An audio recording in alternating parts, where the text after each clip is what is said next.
Scotland, Switzerland, America, Europe, and Norway. That's very good. Yes. That is very good. Now I can talk to them, right? Yes, Venerable. What is the thing? What is the thing they would like to learn from me? Well, basically, what is the thing? We've been talking about meditation quite a lot, practicing a lot Yes. as well. So as you being a well-known meditation master and architect for the peace studies and coaching mindfulness meditation at the university, and I thought that I would invite you to just enlighten us on this, what meditation is for and what benefit of it in particularly in modern life. So I understand what you mean now. Yes, Venerable. So let me share my experiences. How long for that? It is 1 hour, but you can leave it for the question answer as well. I think I would like to share my experiences a little bit. Yes, Venerable. So apart from that, they might have some question. Yeah. They might have some question because whenever they practice meditation from time to time or practice meditation continuously, they might have many questions because meditation that is come from experiences, not just learn from Pariyat or learn from Tripitaka, because whenever we learn a meditation or mindfulness from Tripitaka or textbooks, it's impossible to understand the real meaning of mindfulness. So everything, the tool that we all would be able to learn mindfulness. What is the tool that we all would be able to learn how to understand mindfulness more effectively? We should learn from body and mind. Now, when we talk about vipassana, vipassana means understand everything clearly. What is the thing we would be able to understand? We understand our body and mind clearly. That is the first one. When we come back to ourselves, when we all start practice meditation, or when we all start practice mindfulness, the tool that bring you all to understand mindfulness clearly will be body and mind. That is the first one. Then when we talk about body and mind, we all have to understand that the Buddha explained there are 4 missions. There are 4 missions to bring you all to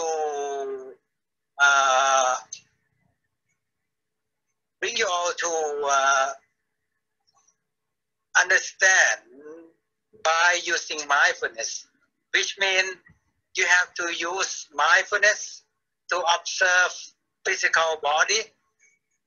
The second one, physical body. The first one, physical body. The second one, sensation. The third one, your mind. And the last one, Dhamma. In our Pali language, we call Kayanupassana Satipatthana, Vedananupassana Satipatthana, Chittanupassana Satipatthana. The last one, Dhammanupassana Satipatthana. I think you all know about this matter already when you practice meditation, and you might learn from a Venerable. So I'm going to talk to you in detail about this matter.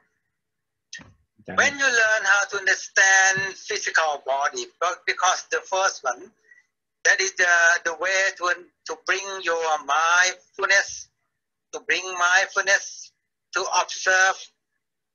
The way we have to understand our physical body is we have to observe physical body mindfully. What is detail of this? Because whenever we try to understand our physical body, because physical body is the tool to bring you all to get mindfulness and concentration. last one, when we observe, because foundation, there are 4 kinds of foundation of mindfulness. I explained already. Foundation of mindfulness start from physical body, sensation, mind, and Dhamma.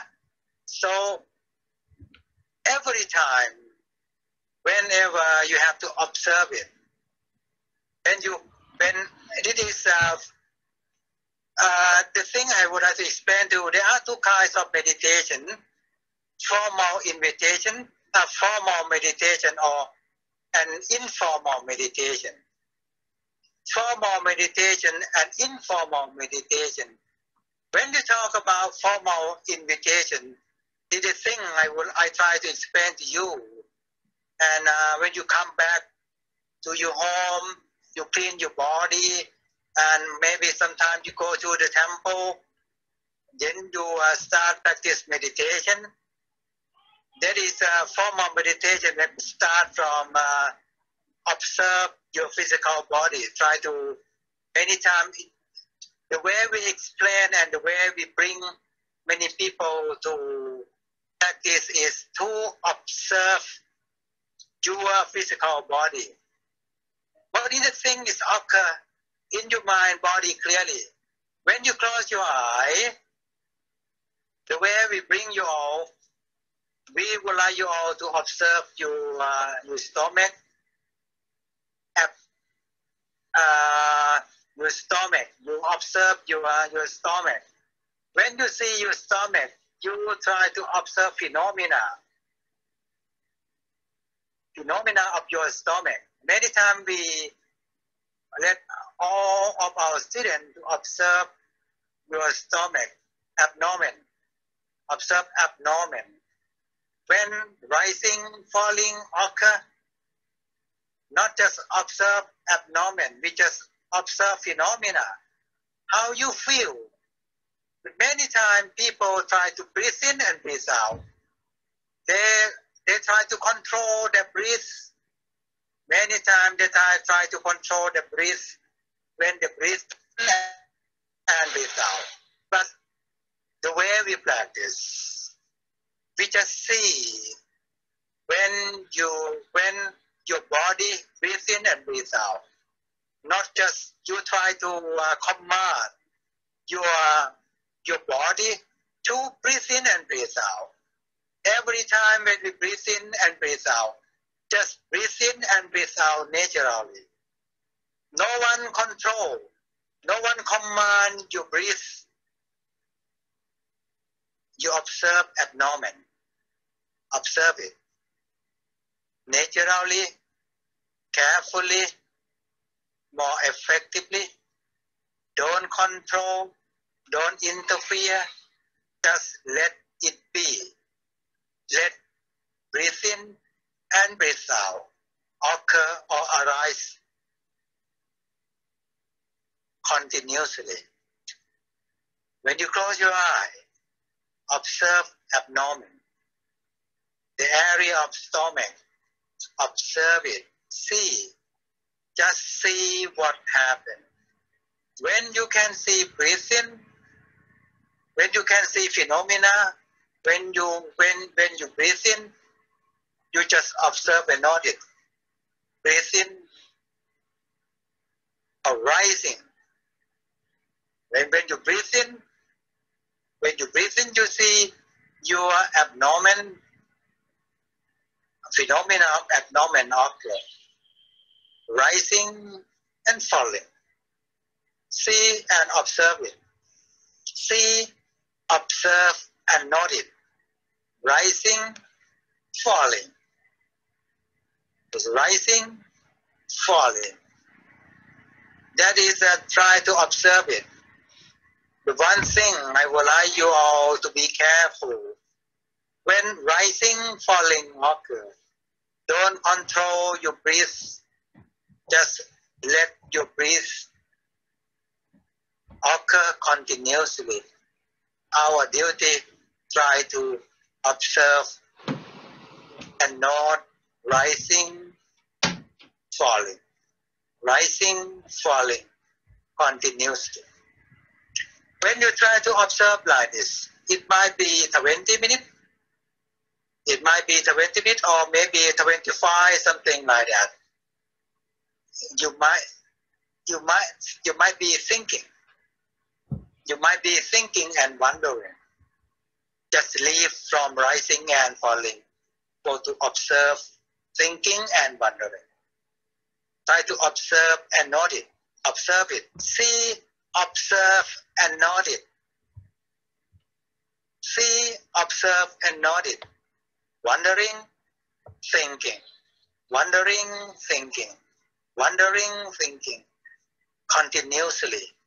Until wondering and thinking disappear, then you come back to rising and falling again. Main meditation object will be rising and falling. Main meditation object will be rising and falling. When sensation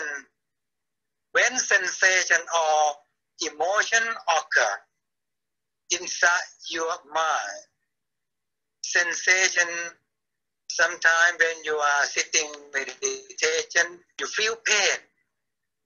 When you feel pain, observe paining,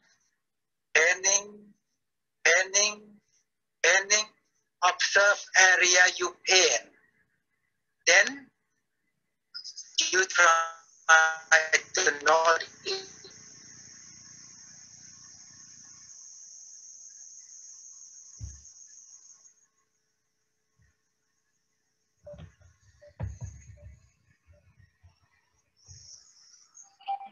Like that, panning like that.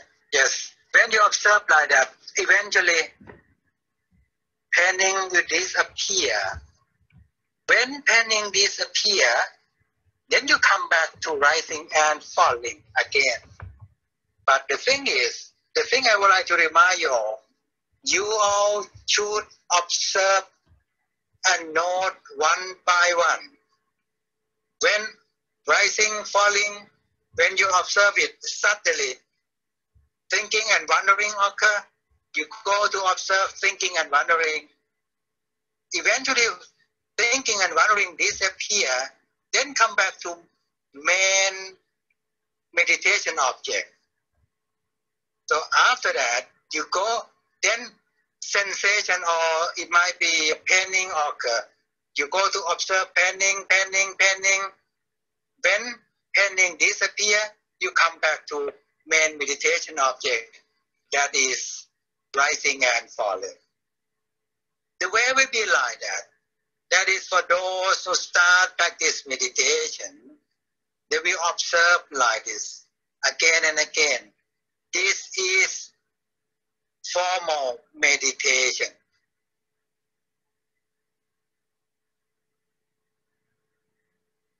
What is formal meditation?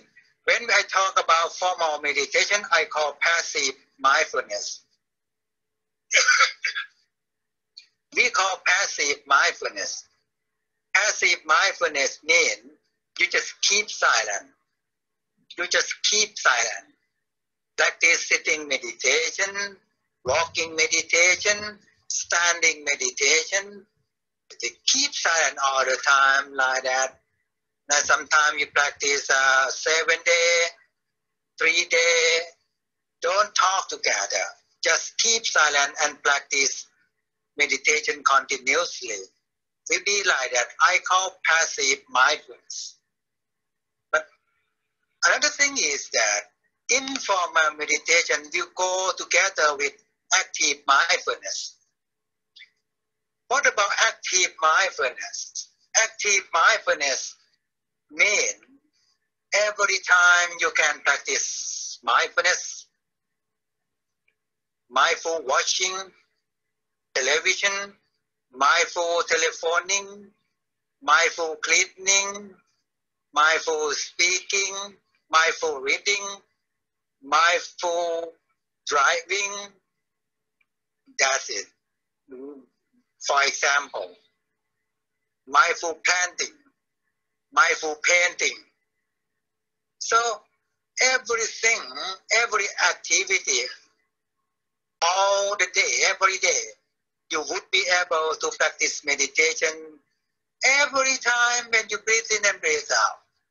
Because so far many people understand that if you would like to practice mindfulness, you have to go to the temple, you have to go to talk to monk, then monk or temple would be able to inspire you all to have mindfulness. They all be thinking like that, we'll be thinking like that. But in fact, mindfulness, meditation, Mahasatipatthana, Anapanasati, everything lying inside your mind body. Don't misunderstand. If you would like to practice meditation, I have to go to the temple, I have to go to talk to the monk.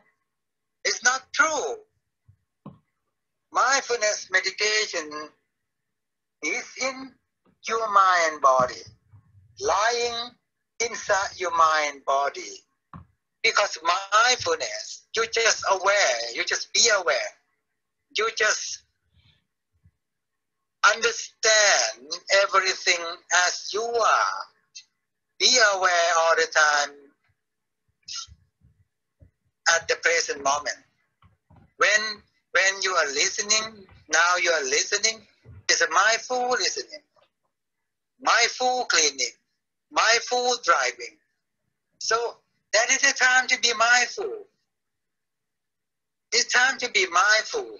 When you walk, when you sleep, when you take a shower, when you eat, every time you can practice meditation or practice mindfulness. Mindfulness is inside your mind body. Mindfulness lying inside your mind body, not outside your mind. And another thing is that there are too many people who are Christian and Muslim. They misunderstand that mindfulness is belong to Buddhism. When you talk about mindfulness, you might think that, oh, that belong to Buddhism. You make a mistake. That is not good anymore for Christian and Muslim. If you try to practice meditation, it's not true. Because of mindfulness, that is belong to human being. Because of for those who suffer. For those who suffer. Because the Buddha explained that. The Buddha explained that if the Buddha born or not, Dhamma still have like that all the time. The Dhamma is in the nature. If the Buddha born or not, even though the Buddha born or not, Dhamma still have like that all the time. Where is the Dhamma? The Dhamma inside your mind body. The Dhamma is inside your mind body. What is the Dhamma? The Dhamma is the nature. What is the nature? The nature is mindfulness. It's mindfulness. That's why I try to explain to you all that the mindfulness does not belong to the Buddha. The Buddha, he suffered because he explained that I taught you suffering and extinction of suffering. Whoever suffer, they all will try to find a way to seek extinction of suffering. That's why the Buddha explained many times. He talked about dukkha. See, the Four Noble Truths. The Four Noble Truths. The Buddha talked about dukkha, dukkha satya. The second one, samudaya, cause of suffering. Right? And nirodha, extinction of suffering. Magga, the way to extinction of suffering.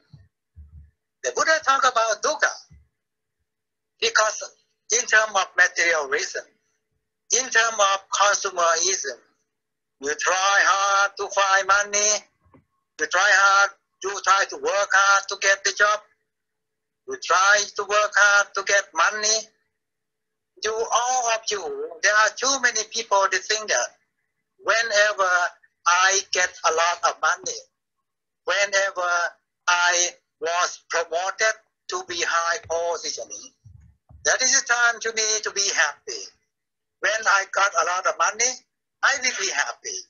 When I promoted to have a high position, we have a dignity. At that time, I will have happiness. That is not true. In terms of Buddhism, what is the real happiness? The real happiness and true happiness is not come from money. It's not come from house. It's not come from car, wife, husband. It's not true. True happiness comes from your mind. True happiness comes from your mind. True happiness no have condition. We call unconditional happiness. True happiness not depend on other person. We are waiting other person all the time to give you true happiness. It's not true. You yourself no need to pay money.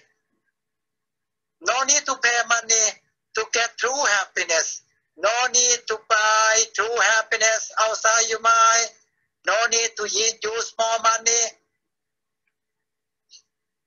to go somewhere to buy true happiness. In fact, true happiness lying inside your mind body.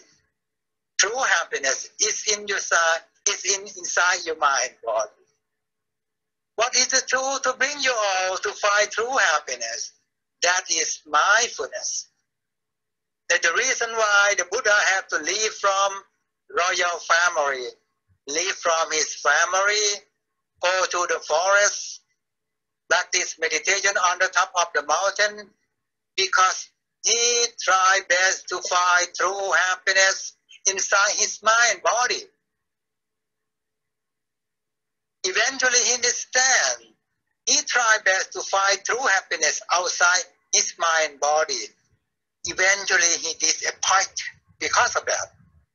Then he come back to find true happiness inside his mind body by practice meditation, by using mindfulness. Then whenever we try to observe, the Buddha explained that dukkha happen. Our duty is that we have to observe it. Parinyaya tapadamma means just know dukkha. Just know, observe dukkha or suffering that occur. Every time suffering occur because of, you might think that, oh, every person make me unhappy. Every person give me suffering. You try to give suffering to me directly. You is the one condition to bring me to be unhappy. I suffer because of you. You might think like that. I suffer because of you. I suffer because of money. I suffer because of car. It's not true. Suffer come from your mind. No one are unable to bring you all to be unhappy. Just your mind. So when suffering occur inside your mind, the thing we have to do, just see and observe it. Don't do anything. In terms of Buddhism, I would like to explain to you. The Buddha explained that the way to develop, the first one we call Sangwon Patan. Sangwon Patan means you have to take great effort to prevent unwholesome action, to prevent badness, unwholesome action, unwholesome thinking. So this every time we have to prevent, don't let kilesa or unwholesome thinking, unwholesome action come to your mind. You have to just see. Whenever you see, whenever you observe it, that is the time to protect kilesa. Don't let kilesa go to destroy your pure mind. Whenever we observe it, observe kilesa and not it. Kilesa, unwholesome thinking, will be destroyed by mindfulness. That is why the Buddha explained that sati te sang nivaranam.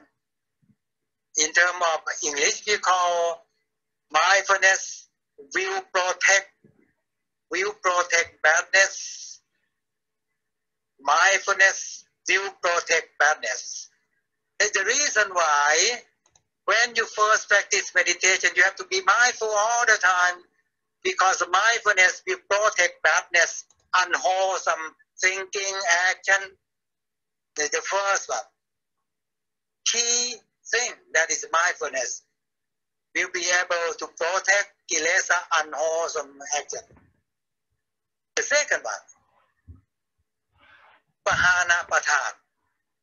Pahana Patan means you have to take great effort to overcome kilesa or badness or unwholesome thinking, action,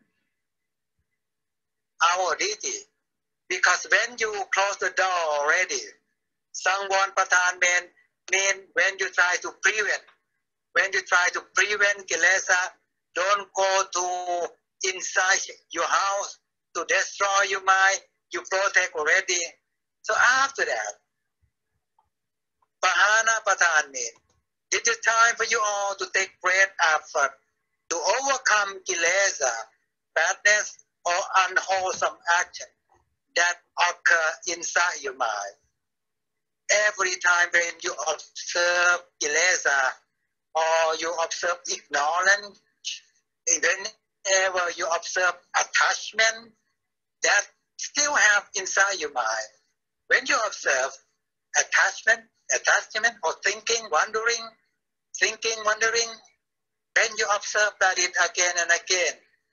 It's like you try to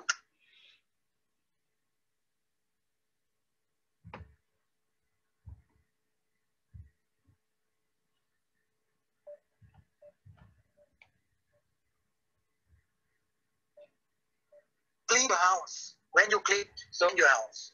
So whenever you clean your house, you try to clean again and again. You clean one time, impossible to make your house clear or clean. You have to clean again and again. Doing mindfulness or practice meditation as well. When you observe badness, unwholesome action, thinking, wandering, attachment, or ignorance, hatred, delusion, desire. When you observe again and again that phenomena that occur inside your mind, you observe again and again. When you observe again and again, that is time to overcome or destroy kilesa. Let this appear from your mind. You might think that when you try to observe again and again, it's like you clean your house. Everything will be clear and clean all the time. When you try to observe desire, hatred, delusion like this, depression, anxiety, fear that occur inside your mind, observe again and again. So after that, you would be able to overcome kilesa or unwholesome action or thinking inside your mind. The third one, the Buddha said that the way to develop your mind is we call Bhavana Patan. Bhavana Patan means you have to take great effort to develop mindfulness, concentration, and wisdom. Why mindfulness comes first You think mindfulness, you see Samma Vayama, Samma Sati, Samma Samadhi. That is the tool to train our mind. Samma Vayama, right effort. Samma Sati, right mindfulness. Samma Samadhi, right concentration. That is go together. When you try best, you try to develop mindfulness. And mindfulness is the tool. Mindfulness is creator. Mindfulness is creator to build concentration or samadhi. When you observe again and again, this is time to build concentration subtly. On the one hand, you try to observe again and again, there's a mindfulness occur. On the other hand, concentration will occur subtly. Subtly, when you have mindfulness, when you have strong concentration, concentration you build jnana or panya. Jnana or panya, we come together with concentration or samadhi. If you try to observe continuously, you try to be mindful continuously, then you will get strong concentration. When you get strong concentration, after that, wisdom, jnana, panya will occur afterward. That is the way we practice. We try to build, we try to develop sati, samadhi, panya because of this. Because sati, samadhi, panya, is the tool to overcome kilesa. If you don't have sati, samadhi, panya, if you don't have mindfulness, concentration, wisdom, you don't have weapon, you don't have the tool to kill kilesa, you don't have the tool to overcome unwholesome thinking, unwholesome action. So we need the tool to overcome or kill kilesa. The tool is mindfulness, concentration, and wisdom. And three things come from doing, come from practice. Not just from listening or talk together or speaking, no. Or reading, no. Just when you practice, when you try to be mindful all the time, talking, walking, eating, driving, take a shower, something like that, there's a time to develop mindfulness, concentration, and wisdom. And the last one, we call Anurakkanapatan. Anurakkanapatan means it is time to take great effort to maintain sati, samadhi, panya. Because when you try best to develop already, you have to maintain sati, samadhi, panya continuously. Not just you try to develop sati, samadhi, panya, but after that you think like this. Oh, I would like to develop my mindfulness. I try to develop mindfulness, concentration. Then I go to temple. I talk to monk. So after that, when I go back to my home, I throw away everything. I give back to the monk.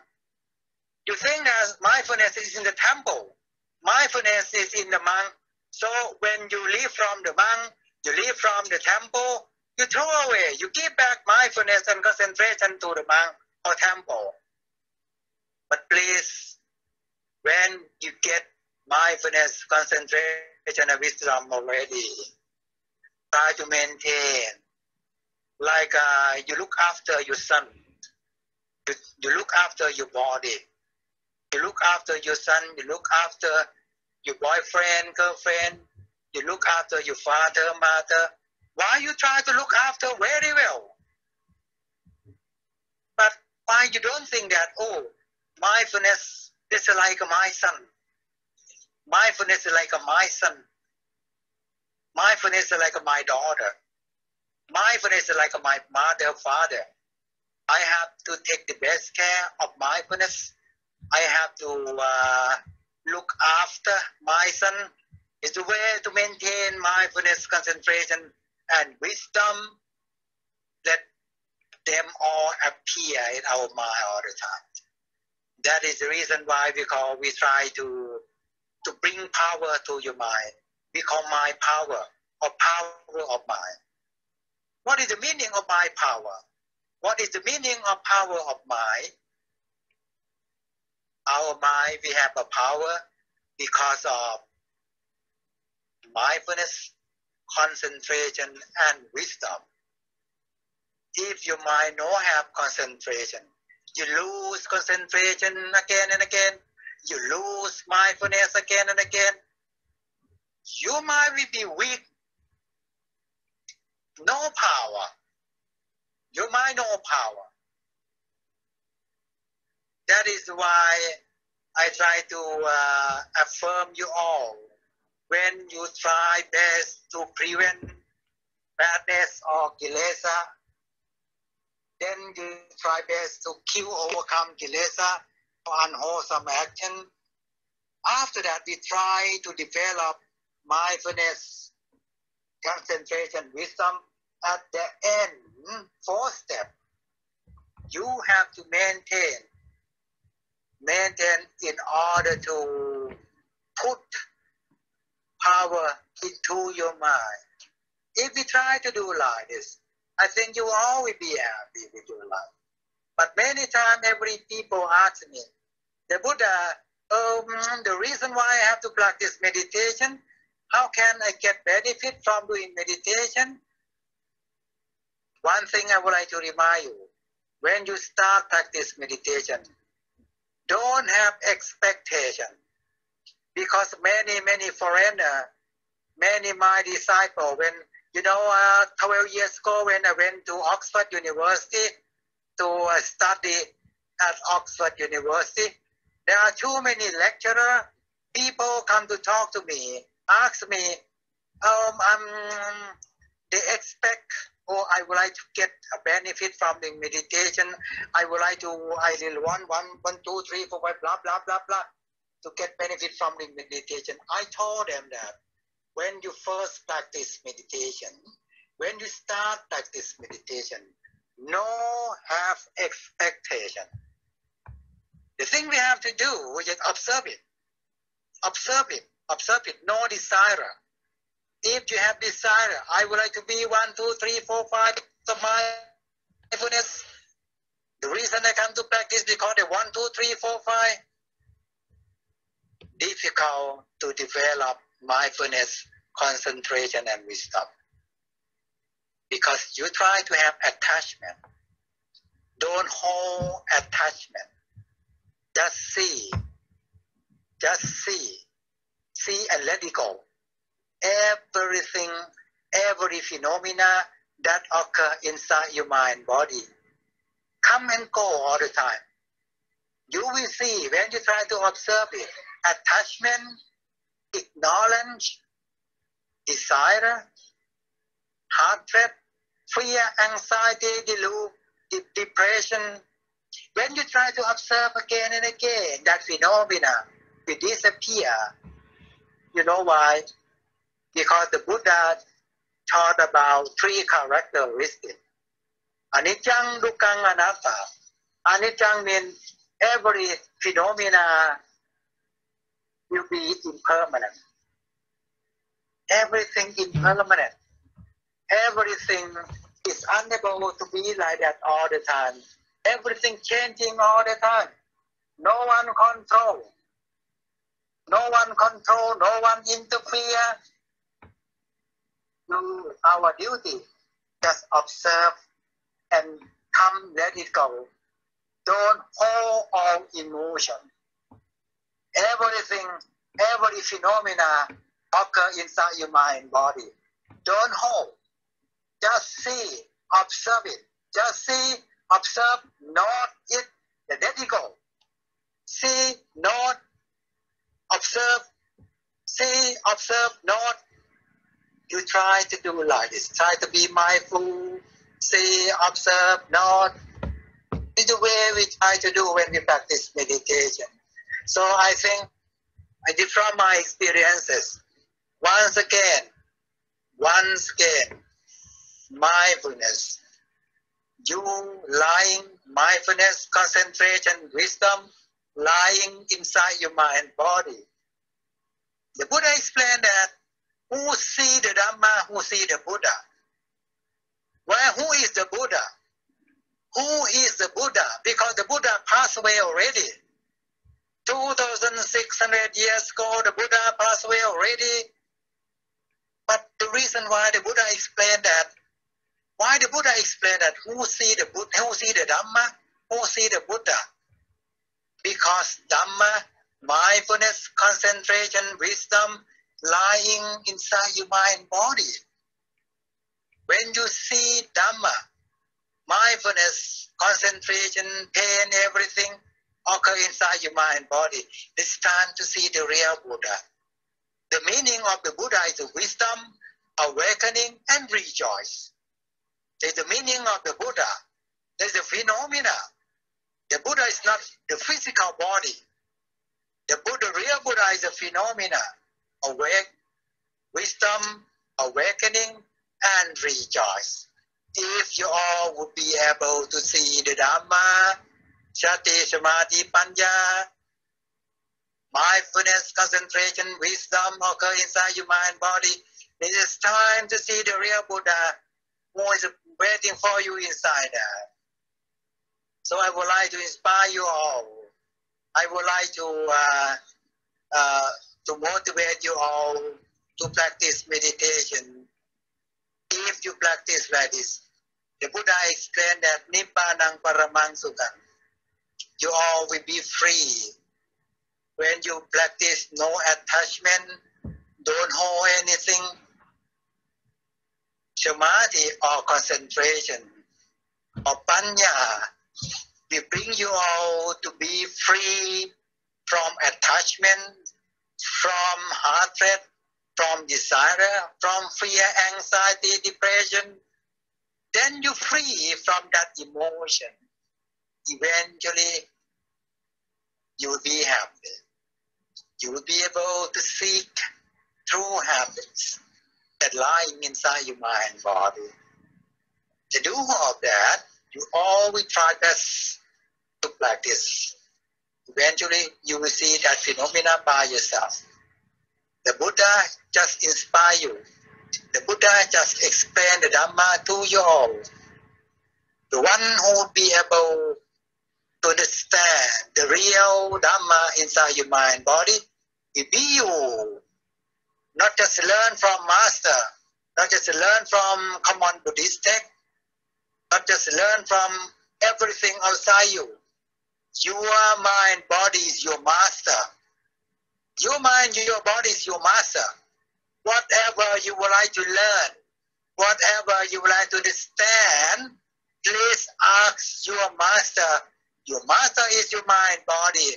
When you try to observe again and again, then your master will keep talk to you all, and that's it. That is the thing I would like to share with you all.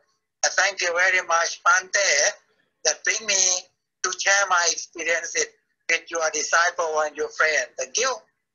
Any question? Thank you very much, Venerable Dr. Hansa, for your valuable input. And despite your traveling, you have spent this time through the mobile phone, sharing your thoughts and guiding us in it. So anyone has got any questions to ask, please raise your hand and I will call your name and you can unmute yourself to ask a question. Yes, Dharmasakya from London.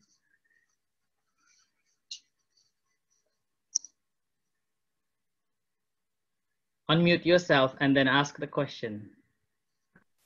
Please. No, not unmute yet. You have to unmute it. Dharmasakya. Unmute, Dr. Sake. Yeah, okay, now you are. Bhante, thank you very much for sharing your experience with me. If I may, can I ask two questions, please?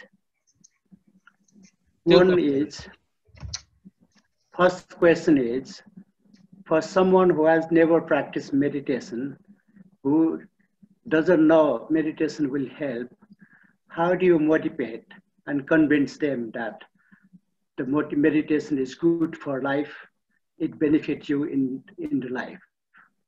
Okay. That is number one question. Okay, well, let's finish number one first, and then we'll go. Okay, thank you. Venerable.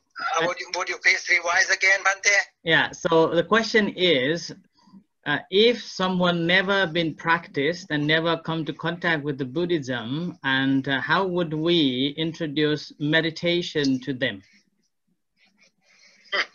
Convince them. That's why I try to affirm at the beginning. Mindfulness is not belong to the Buddha. Mindfulness does not belong to the Sangha. Mindfulness is not in the temple. Mindfulness is in your mind body. Mindfulness is lying inside your mind body. So whenever you be aware at the present moment, when you're walking, when you're listening, when you're writing, when you're walking, when you're driving, when you take a shower, when you breathe in and breathe out, you just observe all the time. Be at the present moment. Be with that all the time. Just observe it. When you breathe in and breathe out, when you you go to bed, when you start sitting, when you start working, just observe your breath. When you drive a car, you just be aware all the time. When you drive a car, you're cleaning, cooking, you be aware all the time. That is the way to practice simplified practice meditation. That is informal meditation. That's why I explained to you. Easy to practice. Bhante, of course. Can I interrupt? Practice. Of course, if you would like to practice in the formal way, you need master to inspire you all. That is, if you would try to do like that, I think you need master to inspire you all. But if you would like to practice mindfulness easily, you can practice in the way of life every time, every minute. That's your first question. Thank you. Okay. Not completely, Bhante. What I wanted to know is, if someone thinks meditation is useless, they are not convinced. They think it is a waste of time. How do you convince those? They are Buddhist.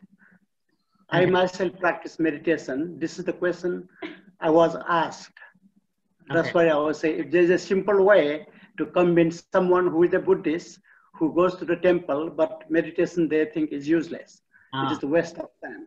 So, Venerable Ajahn, yes. The question is, someone who is Buddhist, but they think that meditation is useless. So in this case, how would we encourage or introduce meditation to them? The thing we have to explain them all. Because this is the way, that's why they are lazy. They are lazy. Yeah, lazy to practice. Lazy to practice. Okay, maybe that's correct. Okay, Dr. Sakya.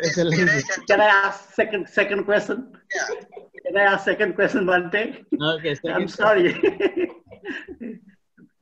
The second question is, I was told that there are some bad effects, side effects of meditation. Do you have any idea if the meditation can cause any bad effects?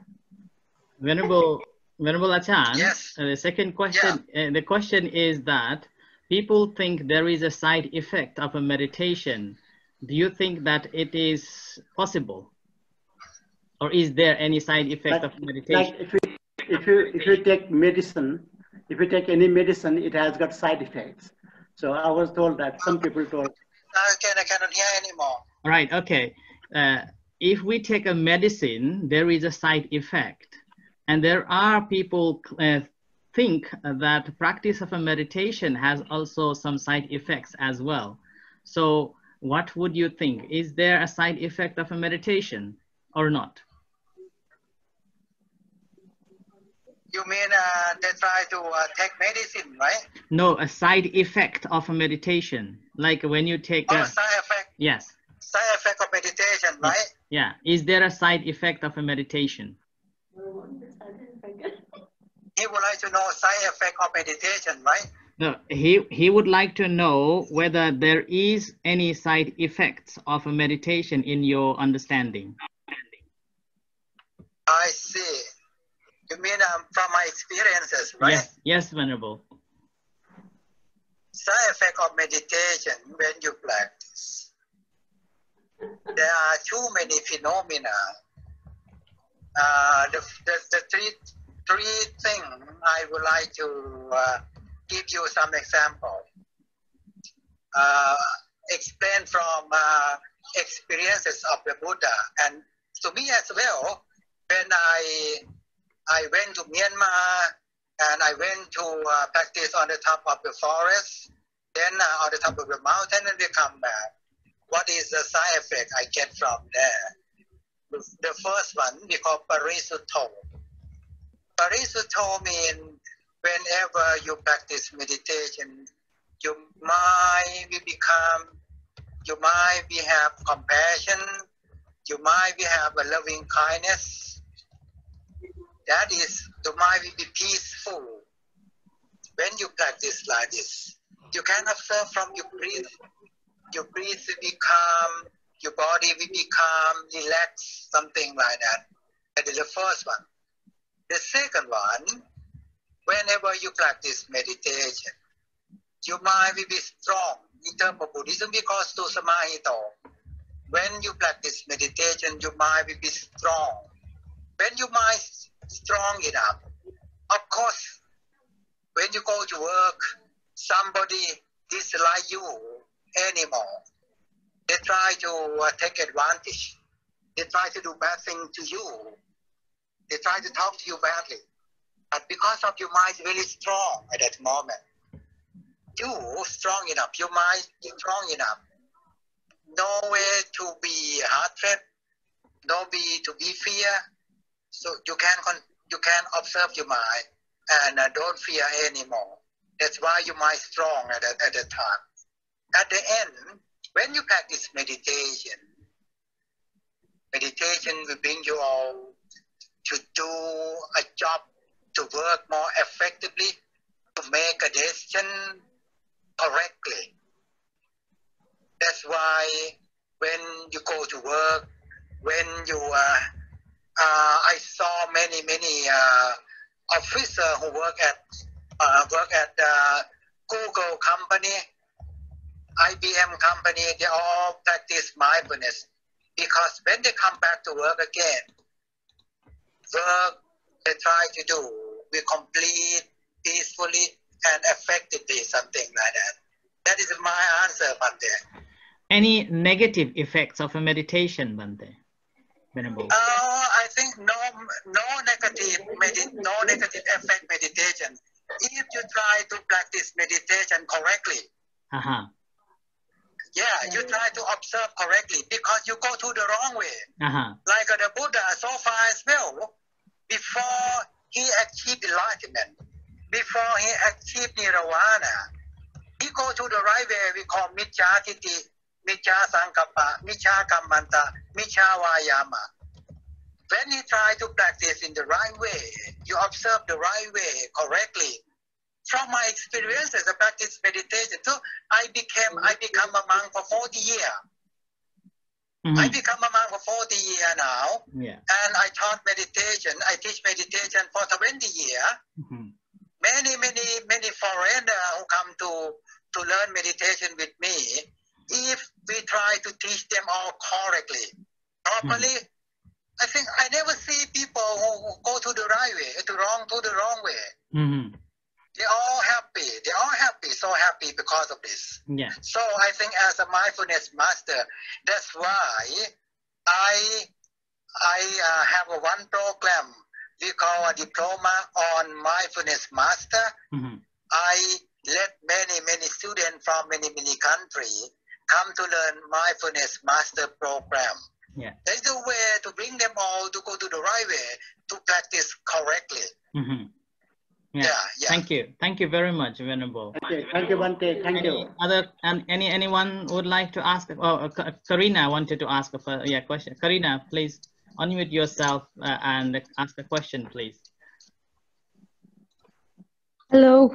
Good evening, Venerable, and good evening, good afternoon, Ajahn.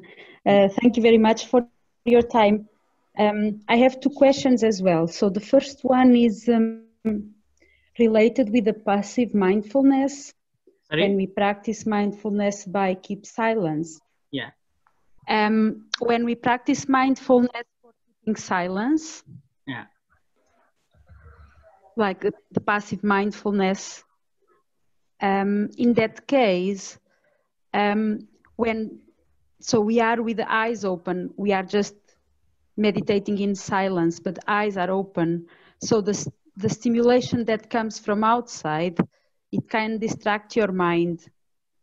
So what happens when the thoughts start to arise and we are getting distracted by what we are seeing?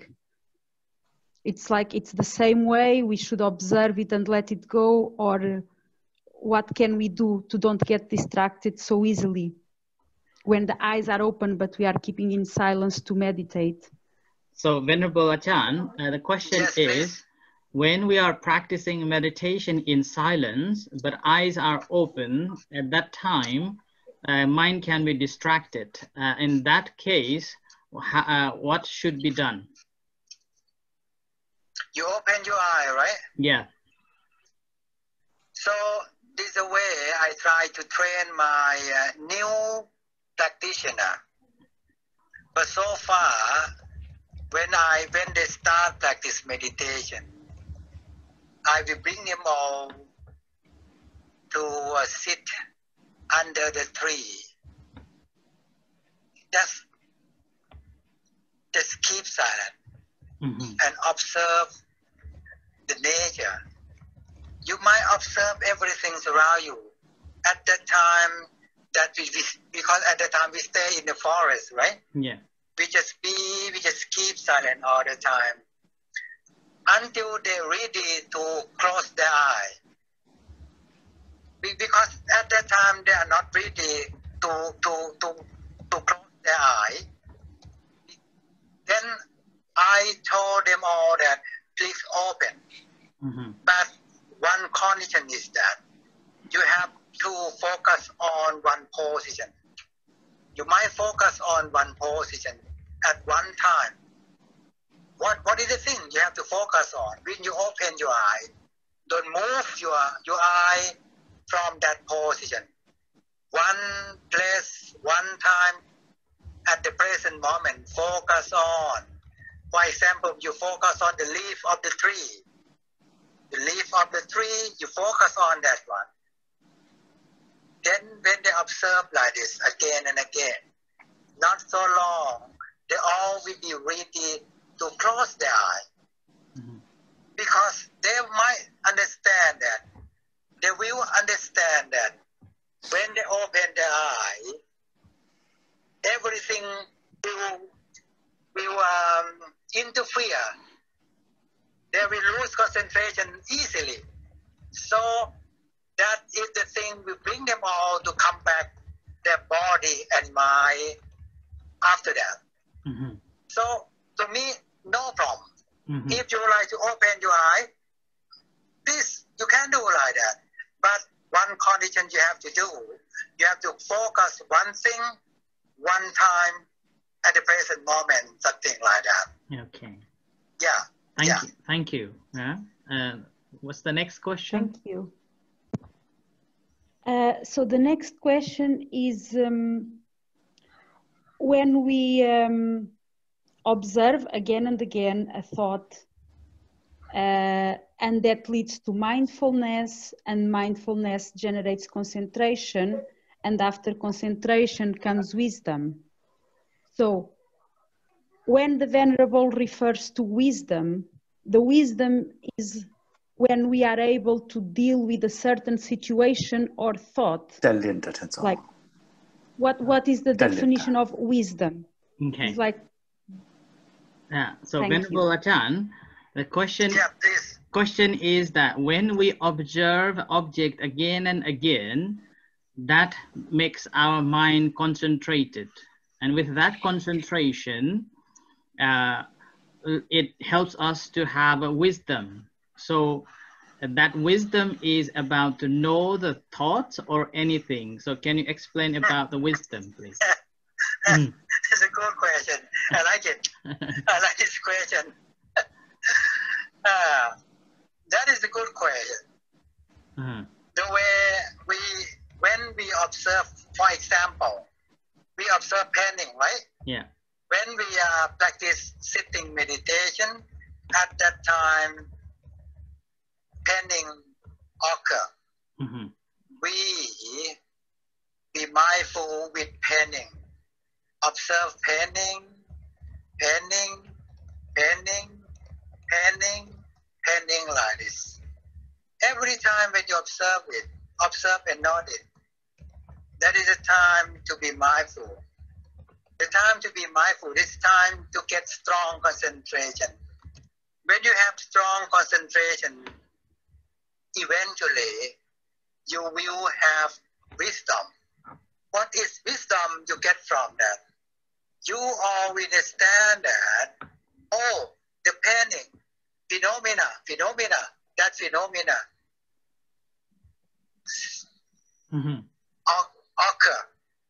occur, continues, and disappear at the end. Occur, continues, and disappear at the end. That is we call three characteristics. You will understand that phenomena, painting, impermanent. That is the Dhamma. You will learn, you understand. The way you understand is the way you have wisdom. You understand by yourself that phenomena of painting occur, still be like that, at the end will disappear. That one we call anicca, dukkha, anatta. That phenomena impermanent. No one controls that phenomena. And eventually you will see and understand that, oh, nothing inside painting. Nothing inside painting. We call empty. Eventually you will see empty. In terms of Pali, we call vedana anatta. Dukkha vedana anatta. Then we don't hold no attachment, don't hold that sensation, don't hold that dukkha vedana. Eventually, no have dukkha vedana. You understand like that, oh, that is Dhamma, or I have a wisdom already. Understand what is the real meaning of dukkha vedana. Many times we think that when dukkha vedana or painting occur inside our mind, we have to understand that dukkha vedana or sensation or painting, that is not your body pain. Painting is not your body pain. Painting is we call cetasika. Cetasika means phenomena that occur inside your mind, that occur. But if we try to observe that phenomena again and again, eventually we will know and understand that, oh, no have dukkha vedana at the end. That is the wisdom occur. The way we call micca samadhi, or right understanding, because of you understand no have dukkha vedana inside your mind body. Okay. So yeah. Thank you very much. Thank you very much. Yeah. Any other questions? Okay. Hello. Hello, yes. Simple question. Do you close your eyes for this if you are at home, or you have to keep your eyes open? Sorry, can you come closer to the microphone? I cannot hear you. Do the meditation. Do you keep your eyes closed, or do you open your eyes? Simple question is, Venerable Ajahn, when we meditate, do we close our eyes or we open our eyes? That is you can do. If you start practice this meditation, my suggestion is that please open your eye. Doesn't matter. You can open your eye, but you have to focus on one thing, one place, one time, until you are ready to close your eye. But whenever you close your eye, I would like to suggest you that please go to rising and falling suddenly, because that was the main meditation object. Observe that emotion again and again. That is the thing I would like to give my suggestion. Okay. So I will go with the last question. So anyone has got any last question? And then can I ask you one more thing? If you focus on some object, how can you concentrate? How can you check? Your abdomen is going up and down on the breathing. Sorry, your voice is fuzzing. I cannot get what you mean. Good point to focus. That can direct your concentration, but you can't observe the breathing, and tummy going up and down. You can't observe that. You can only feel that, don't you? Can you repeat again, please? On observation, you observe when you are breathing in and out, you observe your abdomen up and down. Yeah. And if you are focusing, you switch that procedure. You can't really. You can only feel. You can't see your tummy going up and down. Okay. So, Venerable Ajahn. Yes, please. This is the last question for you. As we have taken you a long time, as well as you are journeying again. No problem. I'm so happy. No problem. So the question is that, as you have suggested, to concentrate on the rising, falling of abdomen. Rising and falling of abdomen is you cannot see it. How could you concentrate on that? Yeah. That's a good question. I think you have experiences because of this. The first one, the Buddha talked about Kayanupassana Satipatthana, which means we have to observe our physical body mindfully. So, if you cannot observe rising and falling clearly, you come back to your physical body. You just observe that knowing, sitting, and touching. Now your body touching the floor, right? Your body touching the floor. Just observe knowing, sitting, and touching. Knowing, sitting, and touching. When you observe like it, at the same time you observe your rising and falling. If rising, you can see rising and falling, then you go to rising and falling. If you cannot see rising and falling clearly, come to knowing, sitting, touching. Your body touching the floor. That phenomena, observe that phenomena like that. That's my answer. Okay, thank you very much. Thank you. Yeah, thank you. So on behalf of all the participants and Word of Punya Meditation Center, Aberdeen, Scotland, I humbly would like to thank you, Venerable Ajahn, for your valuable time, despite of this such a busy time of yours, celebrating Mahachula 133 years of birthday and organizing such so many conferences at the moment. And as you're traveling, despite of that, you're traveling, you managed to give us your insight and Q&A. So I would like to thank you very much for your the teachings and the sharing, and I'm hopeful that we'll have more in the future. We'll have you more in the future talks. Thank you very much. Thank you very much, Bante. And thank you. Buddha bless you all. Thank you. Buddha bless you all, Bante. Thank you very much, and have a safe journey, Bante. Yeah. Thank you. Bye. Thank you. Right. Okay.